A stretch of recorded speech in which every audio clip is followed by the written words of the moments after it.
Welcome to Surgeon Syndicate. If you're paying attention, you know that you only make money when you work.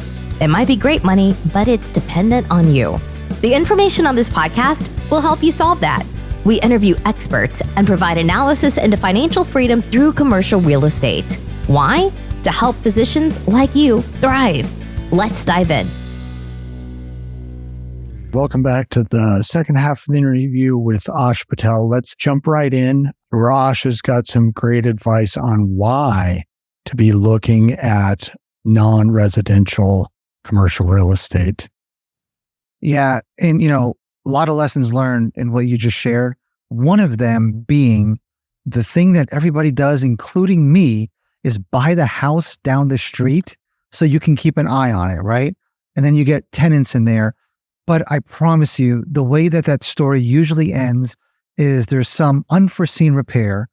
Furnace goes out, roof needs to be replaced, and that $6,000 a year profit that you had on paper in your pro forma said, okay, if I make, let's say, $400 a month in rent profit at the end of the year, that's, $5,000 in profit. But you don't take into account the age of the roof, the furnace that needs to be replaced, or more often, the one bad tenant. The one bad tenant can make your life absolutely hell. And I gave this family, single mom, kids, a beautiful house, pristine condition. And 2 years later, I got it back in the most horrendous, unlivable condition ever.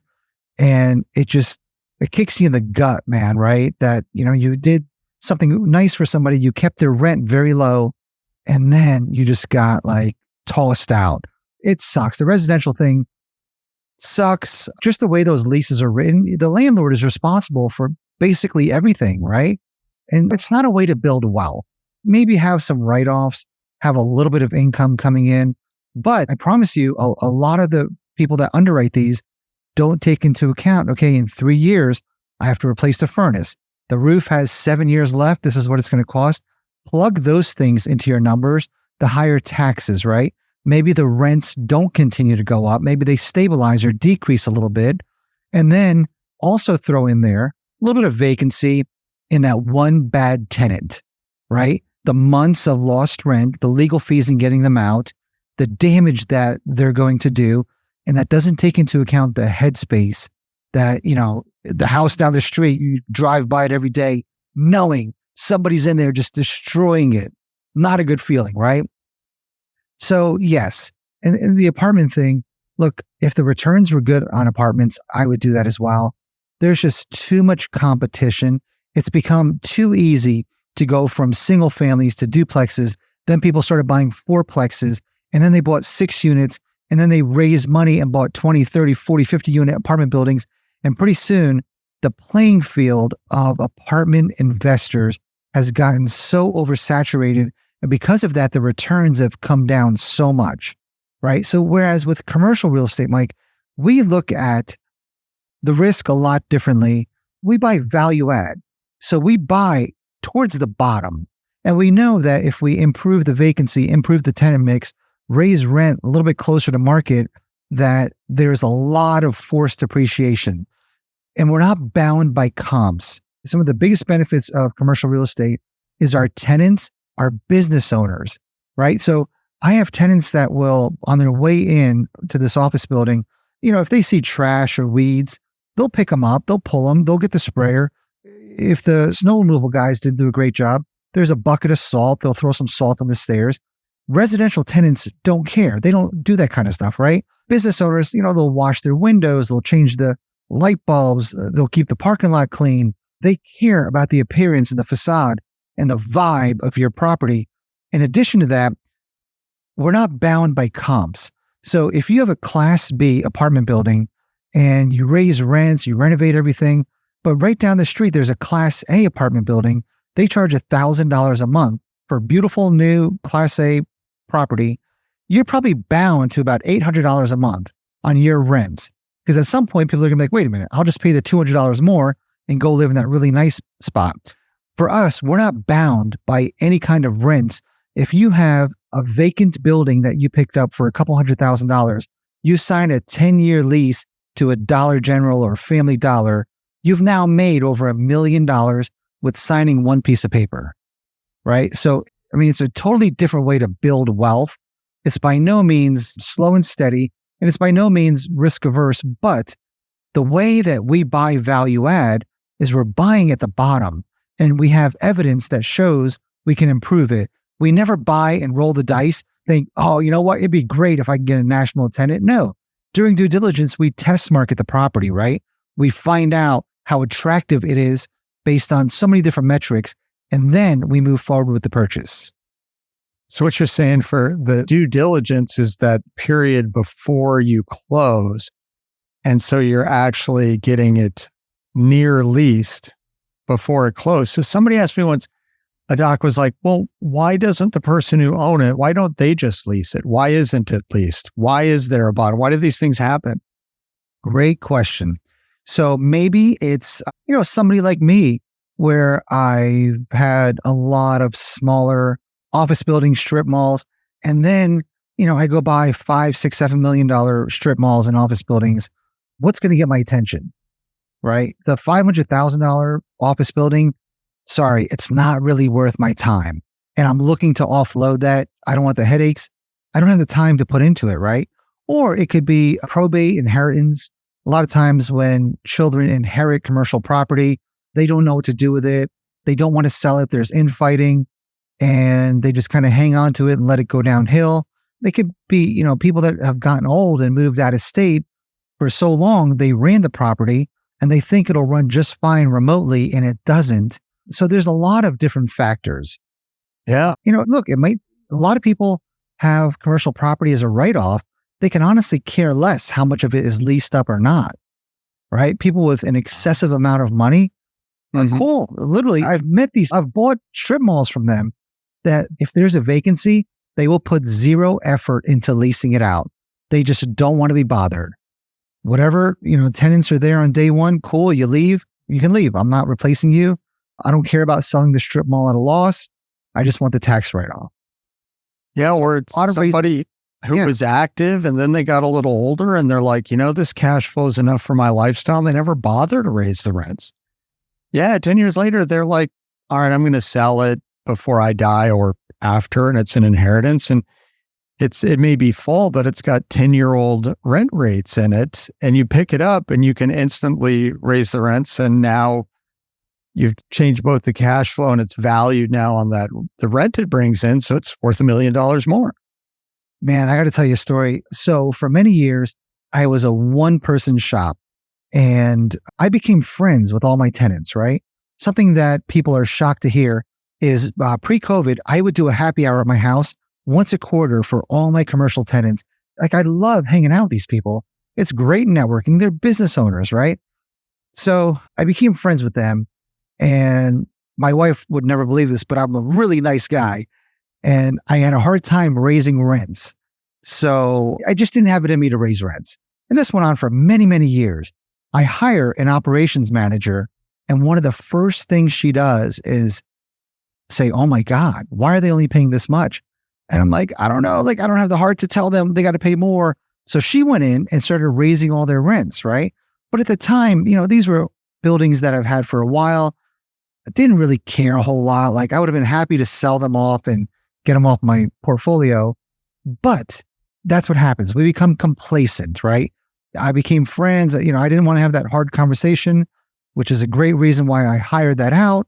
So yeah, that's a prime example of what you're talking about. If somebody were going to buy their first non-multifamily building, what should they be most concerned about? What should they do to de-risk it and try not to, even if they make mistakes, but they can still figure it out? What's a mistake not to make?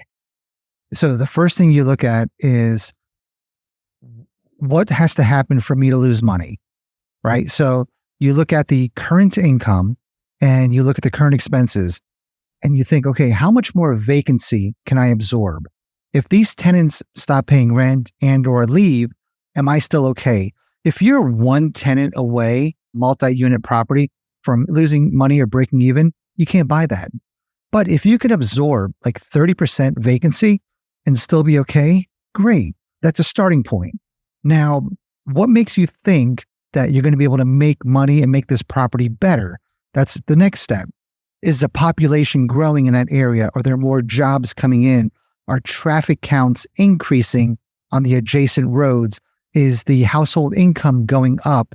Is there such little vacancy all around you that your property is an anomaly?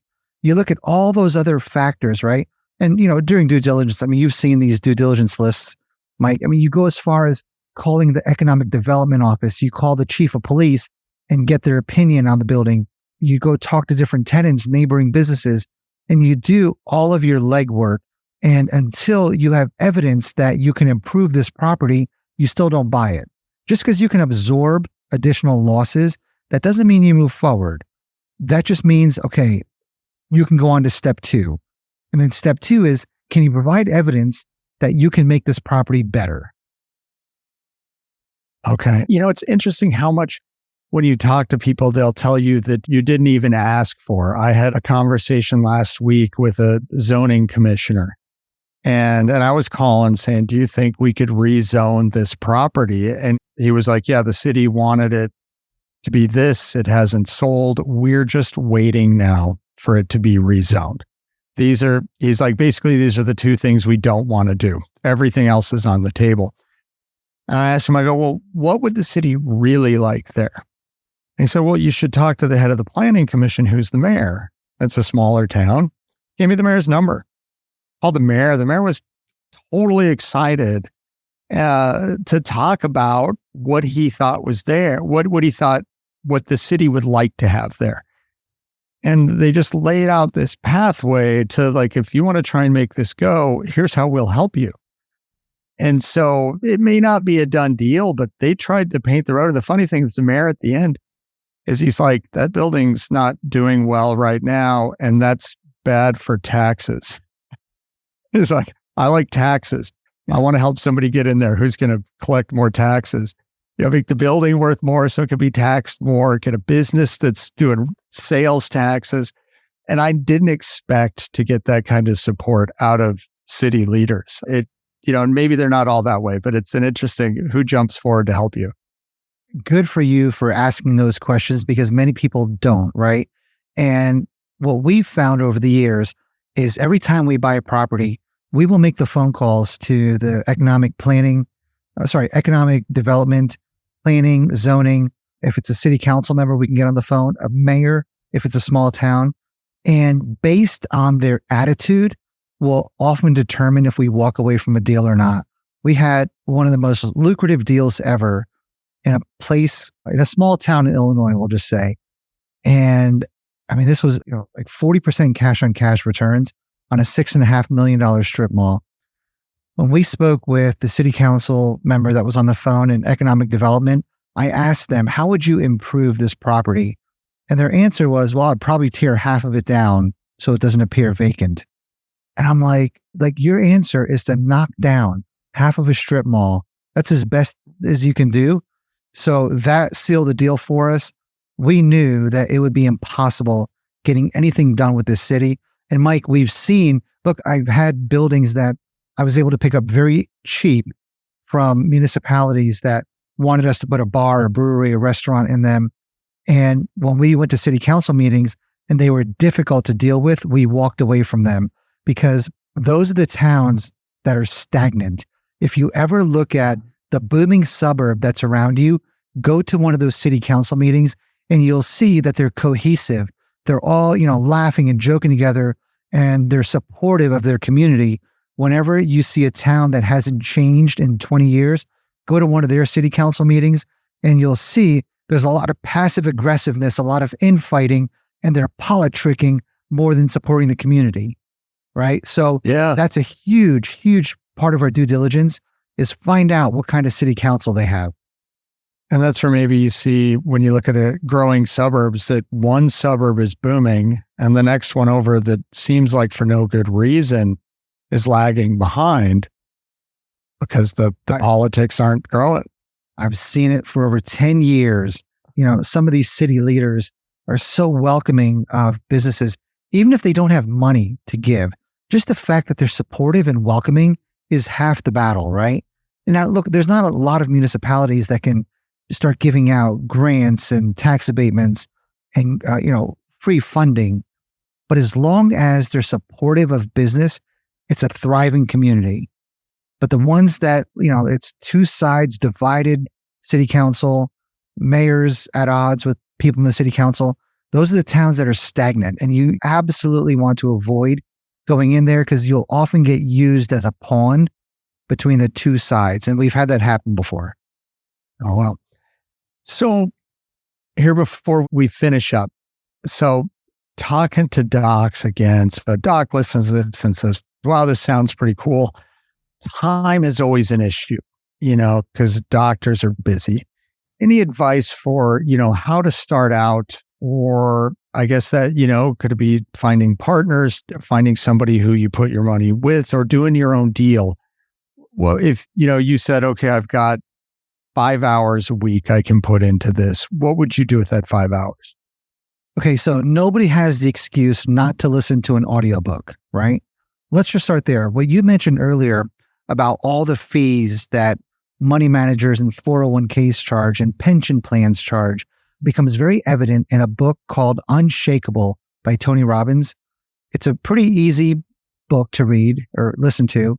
And there's some key metrics in there on fees and the total impact to your portfolio, right? So let's establish the baseline there. Having somebody else manage your money is potentially very costly. Now, you don't want to go down and take a college course in investing money and growing wealth. But the flip side of that is by giving it to somebody else, you're at their mercy, right? Even with the markets going up, you've seen it. I've seen it with my wife's pension where her account doesn't go up as much, but then the money managers are putting everyone at ease and they're saying, hey, don't worry. At least when the market goes down, we don't lose as much. Well, then when the market goes down, they lose even more. It's just, it's a waiting game, and it's easy to kick that can and say, okay, on the next cycle, we'll make it up. On the next cycle, we'll make it up. So if you don't take your financial future, your wealth building into your own hands, you're at the mercy of others, not just the market, but other individuals, right? So how do you take that into your hands if you don't have time? You could spend hours and hours reading, watching YouTube videos, networking with people, or you latch on to somebody like you that is still in their shoes, right? But you've taken the time and you've shortened the learning curve of others by learning everything yourself. So I would spend the time to have these conversations with people like you, right? Learn as much as you can. Be respectful of people's time. So when somebody approaches Mike McManus, don't just say, hey, Mike, I want to pick your brain, let's go to lunch or whatever. Like, be respectful. Try to add value. Mike, here's where I'm coming from. Is there anything I could do to help you? And I'd like to learn about this, and this, right? But by all means, man, like, you've already learned a lot of the basics and you've seen the ups and downs of different investments and you know how to grow money. You've seen wealth grow. So you can shorten that learning curve for a lot of other docs. I think sometimes getting into it seems like this giant thing, but you get one little investment and you start making some money and you learn something, and then you can do something a little bit more. And next thing you know, a little bit down the road, all of a sudden you're making money outside of being a doc. And then you're not so dependent, and you don't feel, when that time where you're stressed at work, you don't feel so trapped by it. And you're like, okay, I got this here now and I've slowly built it. But then it starts to build at a little faster rate. And it's interesting. You start talking to other docs, there's a good number who do have, the ones who seem like they're ready to I can quit any time, are the ones who have real estate. And everybody else is still trying to put money in their bucket to get going. I think I was at a conference and I forget who it was, but they were talking about the difference between filling your bucket for retirement and building a stream. And if you get stuck on the bucket thing, you never know. You're always looking at your bucket going, is my bucket big enough? Is my bucket big enough? But when you start building streams and you see that stream flowing and it keeps flowing and it keeps flowing, you're like, okay, there's enough in the stream now I can live on, or I can live without having to work so hard. And the stream just keeps getting bigger. I don't have to worry so much because that stream's going to keep flowing. So Yeah. That was really, Yeah, Mike, to that example, do, high net worth W-2 people, physicians especially, do they really understand that when they stop working, the stream stops, the money's done, right?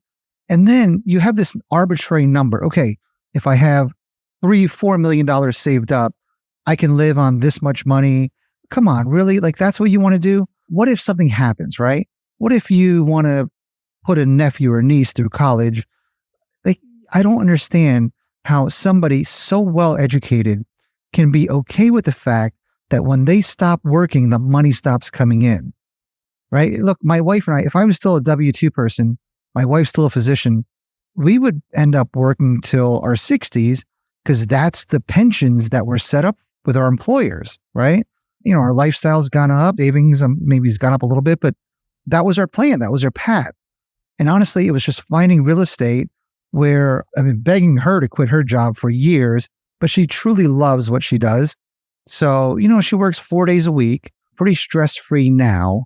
But yeah, man, like, you've got to be able to make money while you're sleeping, right? And even in retirement, how nice would it be to not have to see a dwindling bank balance, right? Imagine seeing something that continuously grows. yeah. And that's, that she works 4 days a week now. And if she got stressed, she doesn't feel like she has to stay till 6 o'clock, 7 o'clock at night. She doesn't need to do that extra work. Yeah, she's one of these physicians that their group sold out to private equity. So now she's just an employee, happy as ever, doesn't have to manage a whole staff and a practice. Speaking of real estate, we built her building and we sold that. So like, she has no responsibilities, literally goes to work, 3.5 days a week, really, and enjoys it, right? Took a lot of the stress out of it and doesn't have to worry about income because, we've built enough reserves and income and wealth that neither one of us need to work, but we both love what we do. That's an awesome thing. You're not job dependent anymore. Right. So, all right. Well, thank you, Ash. I so much appreciate you being on the show. Any last pearls of wisdom before we wrap it up today? Yeah. And again, look, I've had these close friends of mine that have been physicians for over 20 years. And I see them, their mindset, they're at the point where a lot of them got bought out by the hospital system. They've become employees. They can no longer take as much vacation as they want.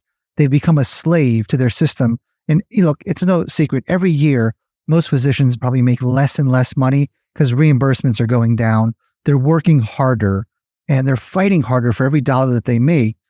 There's not a happy ending in continuing to do that, right? And thinking, what if somebody buys my practice? Or those what ifs are silly, man. Take control of your financial future. It's not that difficult, right? Talk to people that have done it. Talk to other physicians.